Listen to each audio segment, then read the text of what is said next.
From Belfast to the sunshine, Northern Ireland teachers thriving in Qatar. When the clock strikes 5:30 a.m., Emma Ruddy is greeted by the warm glow of sunlight streaming through her curtains in her cozy apartment in Qatar. As she stretches and yawns, she can't help but smile at the breathtaking view of the Lusail Marina, with its shimmering blue waters and an infinity pool just below her window. It's an early start, but that view is an instant mood booster. She beams, her excitement palpable. This stunning scene is a far cry from her days in the Holy Land student area of Belfast, where she shared a cramped house with peeling paint, damp corners, and a heating system that often left her shivering. At just 25, Ruddy is part of a growing wave of Northern Irish graduates who are trading the chilly, damp weather of home for the sun-soaked shores of the Middle East.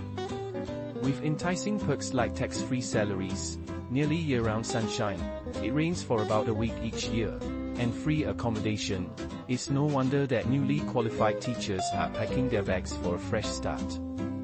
Ruddy and her friend Niamh McAleer have recently decided to extend their contracts at a school in Lusail, the second largest city in Qatar after Doha. The benefits are hard to resist, Ruddy explains.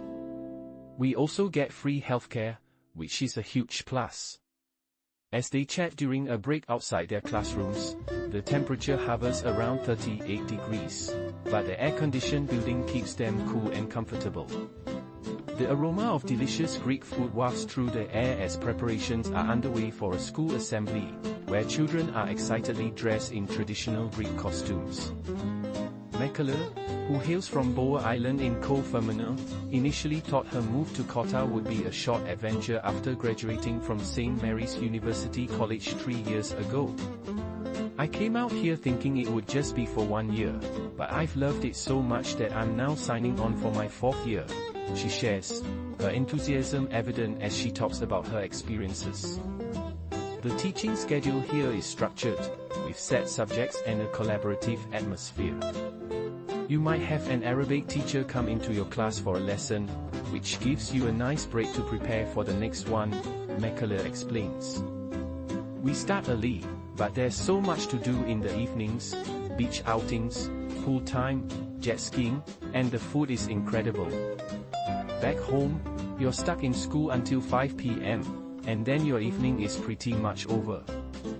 Here, the longer days mean more time to enjoy life. For both women, the decision to move was a straightforward one, especially after struggling to find permanent teaching positions back in Northern Ireland. The education sector there has faced significant funding cuts, leading to many teachers resorting to substitute teaching.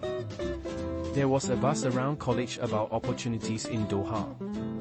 My brother had moved out here, and a few others from my year had too, Ruddy recalls. By the end of university, it became clear that sub-teaching might be our only option. The tax-free salary and paid accommodation here are huge advantages. If you were renting in Dublin or Belfast, you'd be paying a hefty deposit and monthly rent. Waking up to sunshine and having an earlier finish at work was just too appealing to pass up.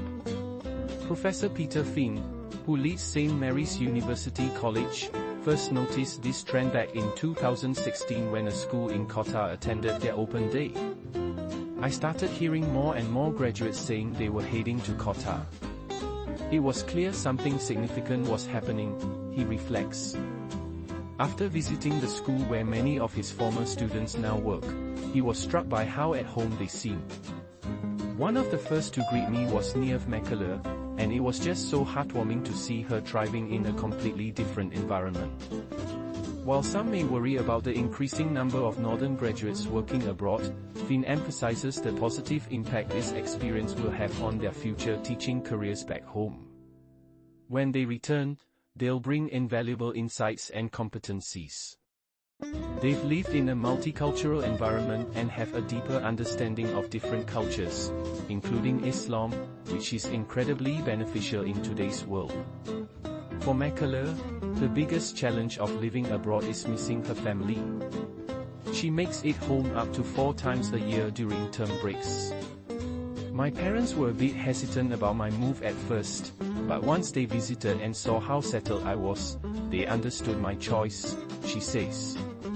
Despite the controversies surrounding Qatar, particularly regarding human rights and cultural differences, both women quickly adapted to their new surroundings.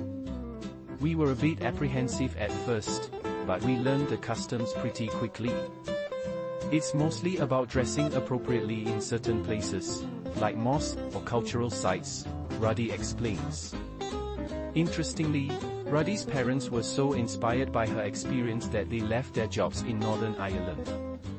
Her father, a vice principal for 30 years, is now a principal at a large school in Qatar, while her mother works remotely for an Irish company. Sport is a big part of McAleer's life.